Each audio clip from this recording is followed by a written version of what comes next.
Hi, I'm John. I'm a retired teacher. There's a lot of teachers around tonight, sorry about that. And I guess I came into Extinction Rebellion from a slightly different aspect because I belong to a Franciscan group, and you all heard of St. Francis of Assisi and his connection with creation. And so that's what inspired me to get involved. And I think what I want to talk about tonight is that we're not alone. It's not just Extinction Rebellion. There are lots of people out there with the same aim at mind. They may be doing it slightly differently, but there's lots of others. We've had stalls out there tonight as well. So I'll start by thinking about all the world's a stage and everybody on it merely players. We all know who said that. But is it? No, the world isn't a stage, it's for real. This is not a play acting thing, this is for real. And we're not merely players, we are people who have to take responsibility. We are people who have to take a stance. We are people who are here to care.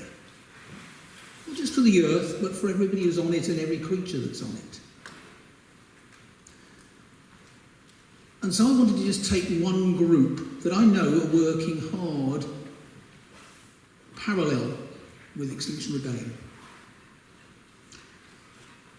For me, it's a very good time to have a meeting for Extinction Rebellion because you're right bang in the middle of a new Christian festival, the Feast of Creation Tide. Yeah, it's real, it's there. And Creation Tide has been going now for quite a long time. It started with the Eastern Orthodox Church. It's spread right across all the mainstream churches. So we're right in the middle of Creation Tide, so it's a very appropriate time for a meeting. And lots of the churches in this area are involved in a thing called eco-church. And eco-church is an action to try and care for what we regard as God's creation. It's founded by a group called Arosha, which is a Christian organisation working alongside people like Dorset Wildlife Trust. It's a conservation group. And it's an international one. And they encourage churches to think about various things. First of all, most churches have got a churchyard, and that churchyard should be a place of biodiversity. That churchyard should be a shelter for wildlife. It should form a wildlife corridor to link with other places where wildlife can continue. It believes in fair trade. Now that doesn't just benefit people, but one of the requirements of fair trade is that the activity, the farming activity involved in it is sustainable.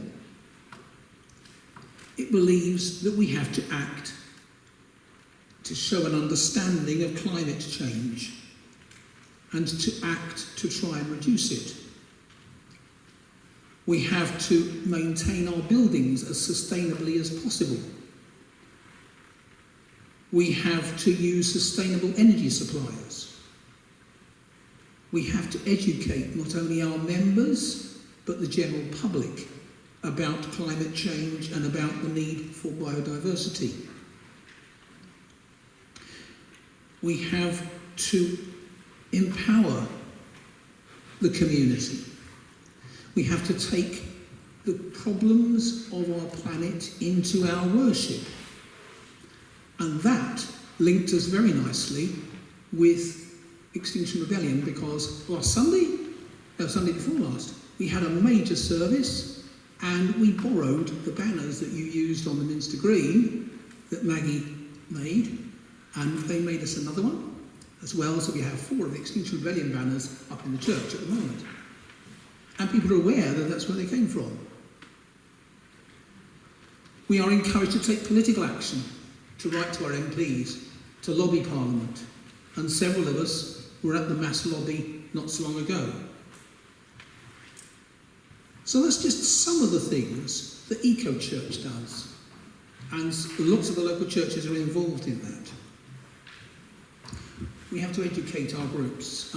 The house group that I'm involved with has been studying something that Pope Francis produced called Laudato Si. That was a letter to the world, not just to Roman Catholics, not just to Christians, but to the world. I'm going to finish by quoting from that. Human beings are creatures of this world, enjoying a right to life and happiness and endowed with human dignity.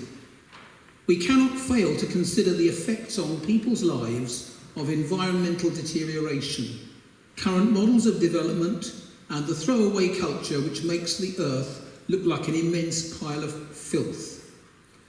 Wasting and discarding have reached unprecedented levels. The effects of climate change will worsen if we continue with current models of production and consumption. Never have we so hurt and mistreated our common home as we have in the last 200 years. We live in a common home which God has entrusted to us. We need to strengthen the conviction that we are one single human family. There is no frontier or boundary, political or social, behind which we can hide. Still less is there room for the globalisation of indifference. Pope Francis.